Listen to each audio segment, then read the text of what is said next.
lead lead podcast. Coming off of convention, I wanted to give everyone all of the resources that you could need all in one spot. And that's kind of hard to do because we have so many lead options, which is a great problem to have. But coming off of convention again, everyone is excited to go to work. Everyone wants to buy leads, but you don't necessarily know what it is that you're buying. And I think that the interview portion of the lead seminar was great. So you can get an idea of what these Hall of Fame producers are buying, what they're using, what they're having success with, and at what rate they're actually buying, using, and having that success. But none of that can happen for an agent who's still trying to conceptualize buying leads if you don't have a grasp on what it is that you're buying. And I don't want this to be used as a tool to paralyze you through a way of analysis and figuring out what it is that you need to buy. I just want to be able to answer all of your questions in one spot so that way you know exactly what you're getting into. Your expectations are very set and clear, and you can just buy leads at your leisure. So, today, what we're going to talk about in detail is the buy per lead program. As Joe from ARM talked about in that lead seminar, it's something that we, as a company, developed with ARM, who's been our longest standing male house partner, that is. And it's been extremely lucrative because something that we identified early on was that prepaid direct mail, it wasn't successful nationally. So there were pockets across the country that produced really well on a prepaid mail drop basis, but that wasn't the case for everyone. And at the time of getting started with Family First Life, a lot of our agents were in California, and that's an area that struggled immensely with prepaid mail drop options because the return rates were super low. So what we did was we devised a strategy called buy per lead, and it is now just goes by BPL. And today there's so many different BPL options, which again, great problem to have, but it can get a little bit confusing. So let's talk about all of the details that you need to know about any BPL that you're going to sign up for. So the first important detail to know is what does BPL look like? What does that model look like? So where we started with traditional prepaid mail, Buy Per Lead is a program that takes care of the mail on the front end. So Family First Life and ARM, we have this partnership, and they'll take care of the mail on the front end with an agreement that an agent pays a set cost per lead as that lead comes back in. So as a lead responds, as it's created, as it becomes a lead, right? It's not data anymore. It's someone live on the other side, filled out a form asking for help with life insurance. That is a lead, and you pay a set cost for that lead. Every program has separate pricing. Some of it I'll get into, but because we have so many, it's hard for me to give you one price. So on some of these programs, I'll just be giving you a price range. So we offer buy per lead for both mortgage protection and final expense. The final expense options range in price from $32 a piece up to $40 or $42 depending on whether you're going English or Spanish. So we do have a buy per lead option for any agent who is looking for specifically Spanish leads. That's been super popular with our agents in Florida right now. For mortgage protection, we have a ton of different options. We've got Elite, Premium, Ace. All of those programs do the exact same thing where they target brand new mortgage loans and brand new refinances within the past couple of weeks. The data is mailed out with just general information about mortgage protection. Someone will fill out that form with all of their contact info, including their date of birth, and they'll send that back to our mail house. The mail house will upload that lead into your CRM and bill you for those leads once a day as they come in. There's also ARM and MailPro. So all of those different programs, Elite, Premium, Ace, ARM, MailPro, they all target brand new mortgage data. And then we have a separate program that is called the Retro program, which targets people who have been in their home anywhere from 2 to 10 years. So a lot of times I'll see agents like, hey, this lead says that it's brand new, but it actually is like 8 years old. What's going on? It's because we're targeting people who have been in their home for a couple of years, and we're reinvigorating that need or that inquiry for mortgage protection insurance. So the lead might have the original loan date or the record date on it, but it is in fact a brand new lead. And those are about $82 a lead. And then the only other program for mortgage protection that's a buy per lead is the call in lead program. So that's a small postcard that goes out in the mail. It's very vague. It talks about, we have information about your mortgage, give us a call. And then it has a 3-word security phrase on there. Let's say orange electric guitar. So they'll call into the phone number, they'll say orange electric guitar, and it'll pull up their record. So they'll go through a series of questions and they will answer those questions yes or no until they get to the end where it's them providing us information that we didn't know already. Like, for example, what's the best number to reach you at? Or what's your date of birth? Because that stuff is not public record. If it was, we probably wouldn't need to mail them, right? So those are all of our actually, let me go into pricing really quickly. For all of the new mortgage programs, so again, new just referring to targeting the newest loan information, those leads range in price from $65 up to $72 depending on the program that you go with. And the program that you go with really depends on who has what available at that time. So, because they're all doing the same thing, it doesn't really matter. We'll send out a list of availability across the country. And if you find that it's available on the elite spreadsheet or not available on the premium, that's why we have so many options. They're all doing the same thing. We're just trying to get leads into your hands. So, new mortgage leads are $65 to $72, depending on the program. Retro leads are $81 or 82 and some change, something like that. And then the call in leads are either $5 if they hang up before they get to the end of the prompts, or $36 if they go all the way through to the end.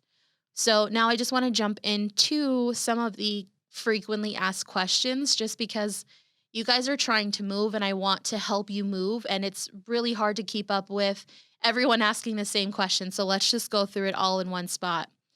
How quickly do these leads turn around? Direct mail typically takes about 3.5 weeks for the leads to actually start coming back into your CRM.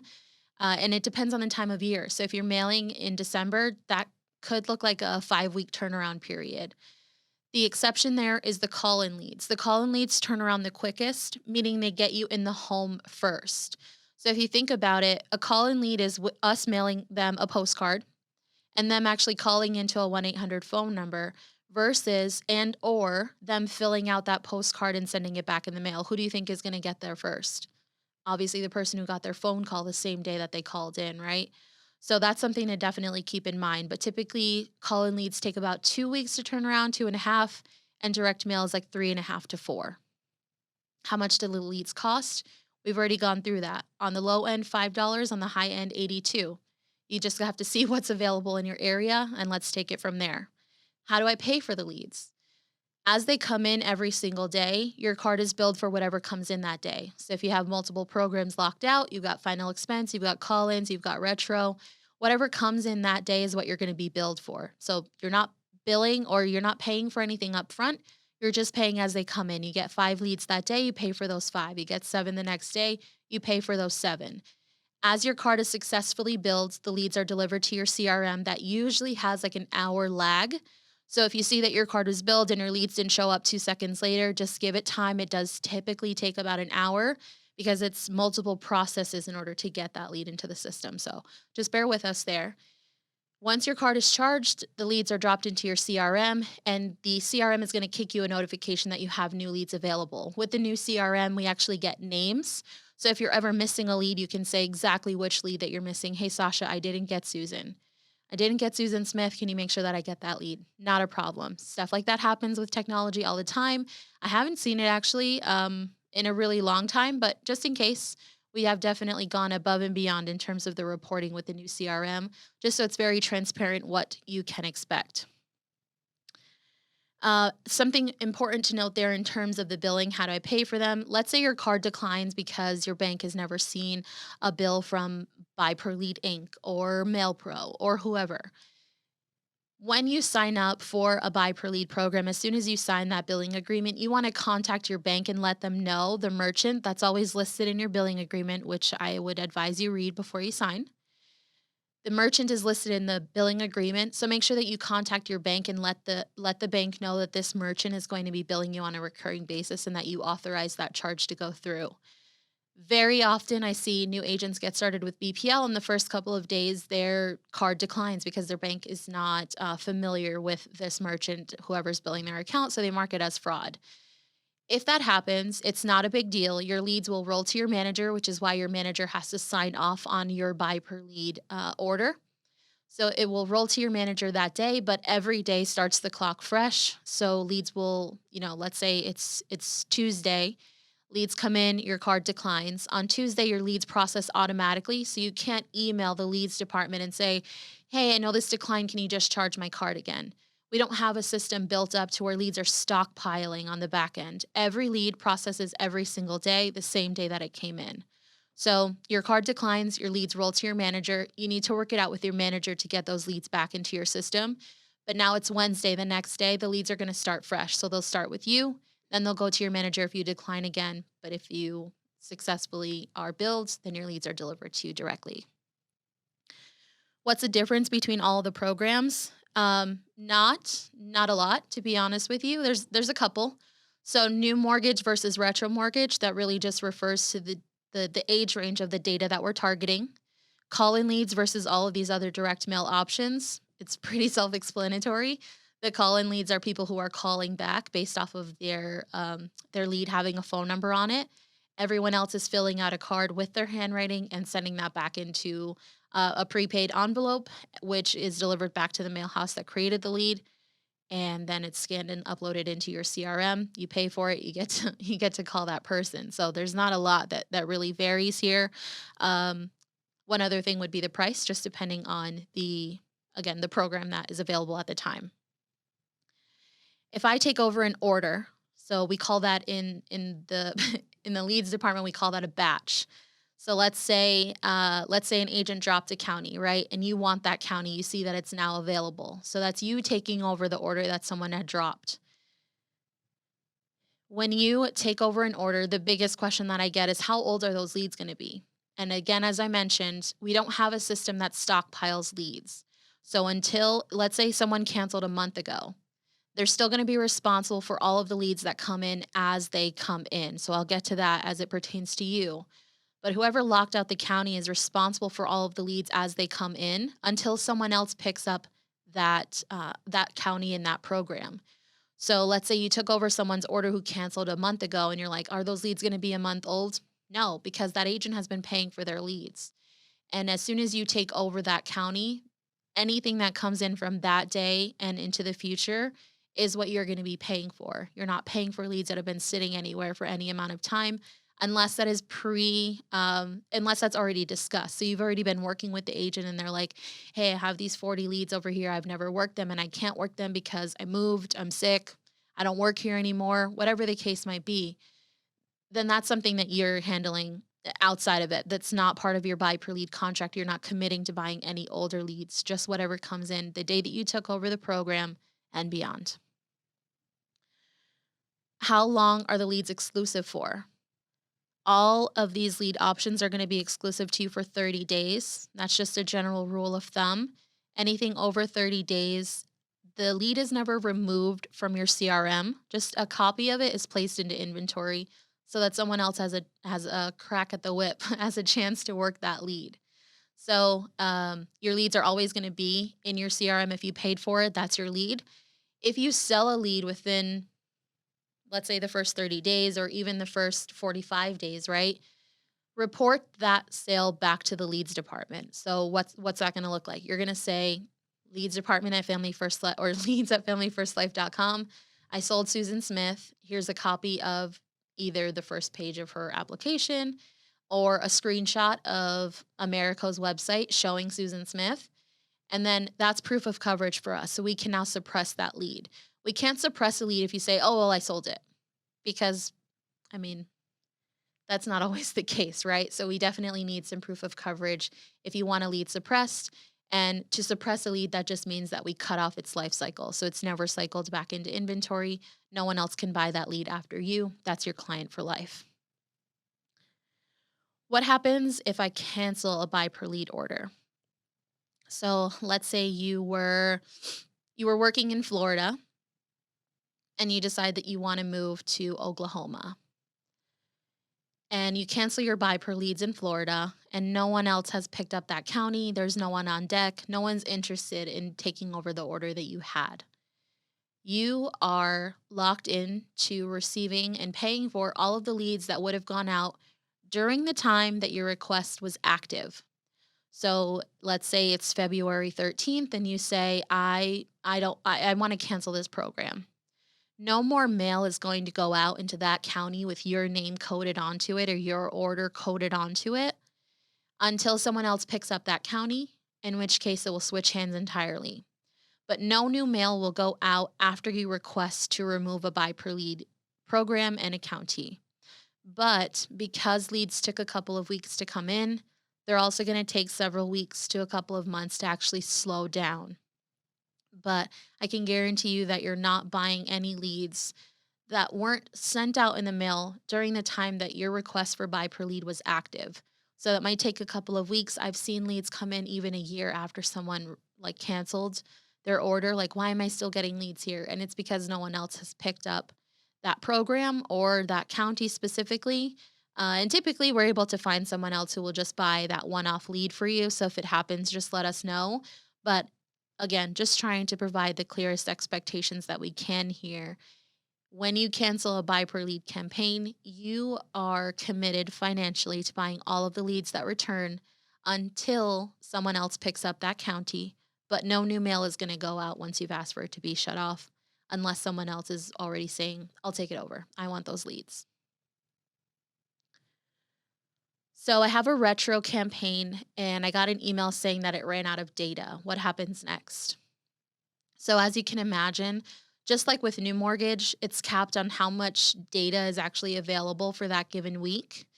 So, and that's where the counts come into play, right? So we're looking at how many new records have come available in the past 4 weeks, and we're giving you a rough estimate of based on this many records, and we know it takes this many records to create X amount of leads.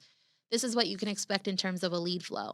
So the same way that we're capped with new mortgage, we're still also capped with older data because there's only so much that was created between 2 and 10 years ago. So I don't see this happening. I actually do see it happening all the time, but the way that we're working with it is something that you guys maybe are not aware of. So let's say you got an email saying that your county ran out of data. We're looking back at that county every 2 weeks to see if more data has come available, and then we're mailing it again. So every other week from the time that your order was shut down, we're reassessing to see if more data has come available, and then we'll turn it back on. Jackie is really good at communicating this with all of our agents who have retro orders, whether the change, meaning that there's no more data, whether that affects your entire order or some of the counties that you're ordering. And then she's also really good at communicating when the order is turned back on. So, yeah, it's not something that you really should be concerned about. Like, when am I going to see leads again? But just know that we are looking at it every 2 weeks. And as soon as new data comes available, then we'll start mailing that for you. Why do some counties have multiple seats open or listed? This is specifically true for final expense, all counties for mortgage protection that are zoned, call in leads, and retro. So, just about everything that we've talked about so far. You might see on the call in lead side that there's like Los Angeles Zone 1, Los Angeles Zone 1, Los Angeles Zone 1. It's listed 3 times.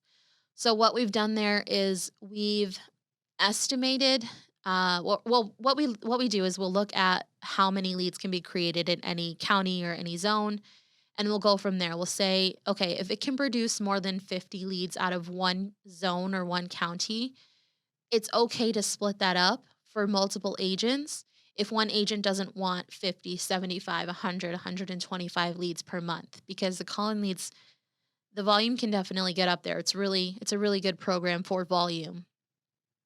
So we'll open it up to allow multiple seats into that zone or that county, depending on the lead flow. If a county is doing 8 leads per month, it's not going to have multiple seats available. So that's not something that you have to worry about.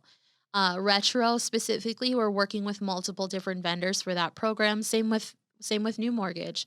we're working with so many different programs that we can allow multiple agents to get leads into their hands. So that's why you're seeing multiple seats. And for retro specifically, we only allow one agent to hold a seat in a county at a time. So although there's two spots available for retro, one agent can't lock out both just based on the volume of duplicates that you may receive and the fact that that's not a creditable or creditable allowance.